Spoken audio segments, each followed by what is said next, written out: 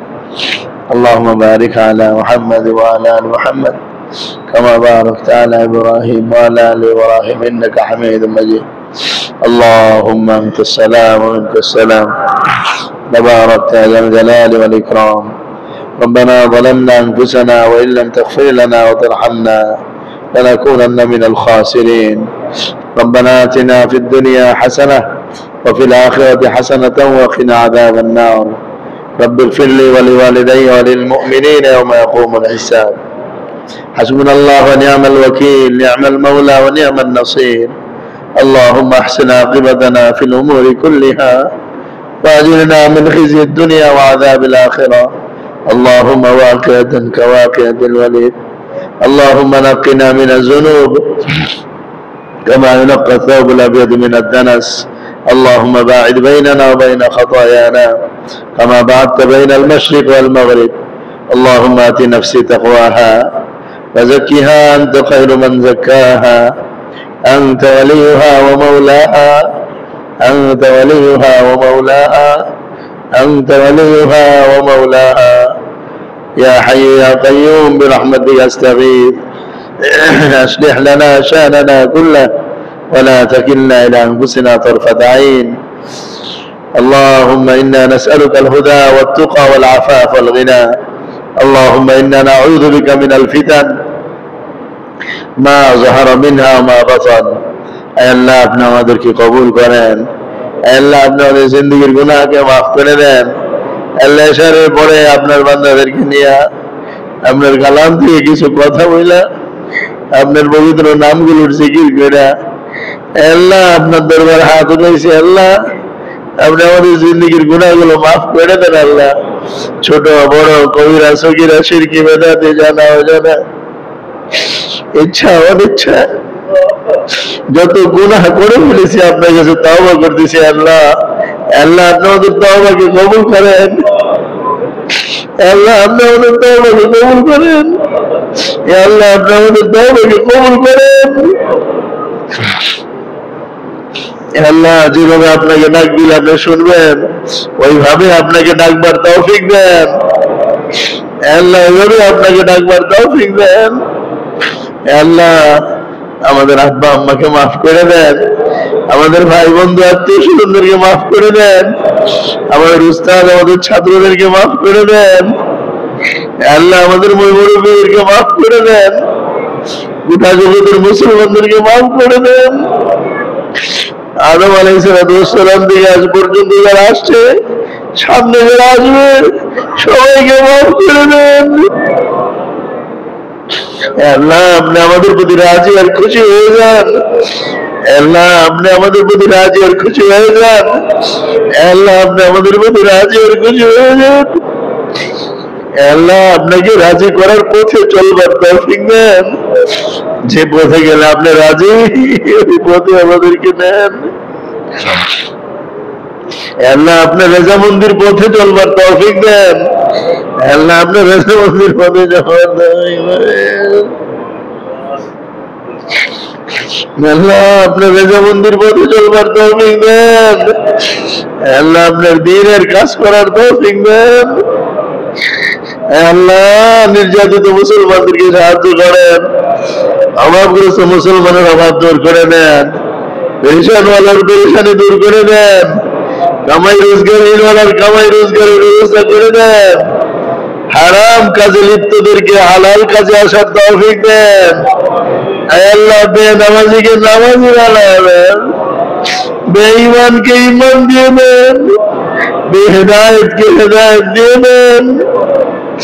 আল্লাহ মা বাবার হক আদায় করেন, এমন মানুষদেরকে মা বাবার হক আদায় করার তৌফিক দেন। আল্লাহ দিন থেকে দূরে সরে পড়া মানুষদেরকে দ্বীনের শিক্ষা লাভ করার তৌফিক দেন। আল্লাহ ফিলিস্তিনের মুসলমানদেরকে মাফ করে দেন।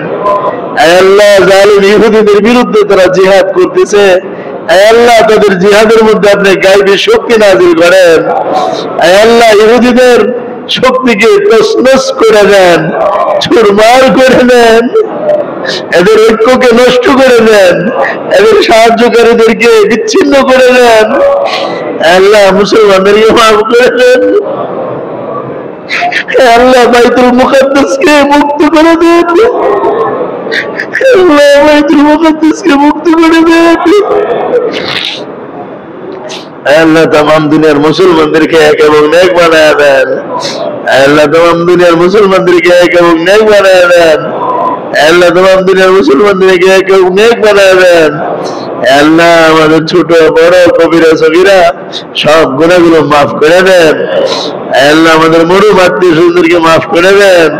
আমাদের মরুম আসাদুজ্জাহিরামদেরকে মাফ করে দেন। আল্লাহ তাদের দারাজাতকে বুলন্দ ফরমান। আল্লাহ এই গরিব জালাল ইকরাম, আল্লাহ আমাদের দেশকে কবুল করেন। আল্লাহ বাংলাদেশকে কবুল করেন। আল্লাহ বাংলাদেশকে কবুল করেন। আল্লাহ এই দেশের সমস্ত আসবাবের মধ্যে বরকত দান করেন। তেল গ্যাস পানির মধ্যে বরকত দান করেন। গাড়ি খনি দান করেন। আল্লাহ প্রচুর সম্পদ দান করেন। আল্লাহ এই দেশের মানুষদেরকে মানুষ বানায় দেন। আল্লাহ ইমানওয়ালা আমলওয়ালা বানায় দেন। আখলাকওয়ালা বানায় দেন। আল্লাহ মানুষদেরকে মানুষ বানানোর জন্য আদর্শ মানুষ বানায় দেন আমাদেরকে। আল্লাহ আমাদেরকে মানুষ বানায় দেন। আল্লাহ সর্বত্র দ্বীনের হাওয়া চালু করে দেন। ঘরে ঘরে দিনদারি জিন্দা করে দেন।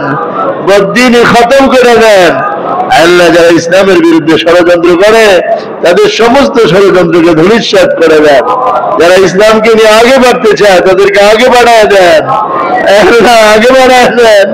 কদমে কদমে নুসরত করেন।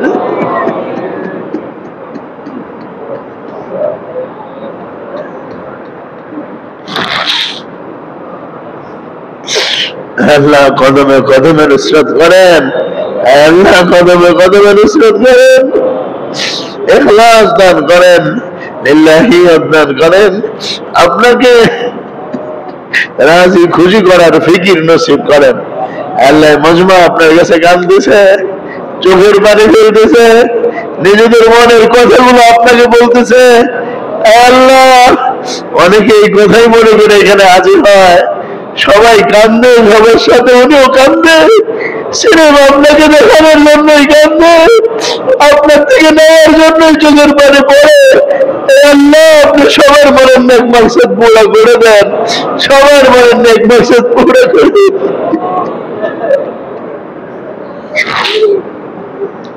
আল্লাহ সবার দোয়াকে কবুল করেন। সবার সন্তানদেরকে আদর্শ মানুষ বানায় দেন। অসুস্থদেরকে সেবা দিয়ে দেন। আয় আল্লাহ অসুস্থদেরকে সেবা দিয়ে দেন। আয় আল্লাহ এমন এমন বাবা আছে যাদের সন্তানেরা একেবারেই অসুস্থ, এদের ডাক্তারের কথা এরা জীবনে সুস্থ হবে না। আল্লাহ এখানে বসে বসে কাঁদতেছে, আপনার কাছে হাত পাই না। আল্লাহ ডাক্তারের কাছে ওষুধ না থাকতে পারে, আপনার কাছে তো ওষুধ আছে। আপনি চাইলে মোড়াকে চিন্তা করতে পারেন। এই আল্লাহ কাদা মাটি থেকে সুন্দর ফুল ফল উৎপন্ন করতে পারেন। এই আল্লাহ ময়লা জায়গা থেকে ফুল ফুটাইতে পারেন। আপনি আমাদের সবার দোয়াকে কবুল করে নেন। আমাদের সবার দোয়াকে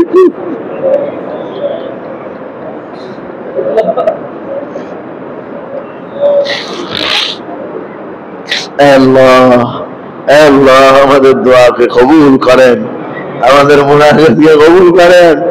আপনার কাছে বেশি বেশি কানবার তৌফিক দান করেন।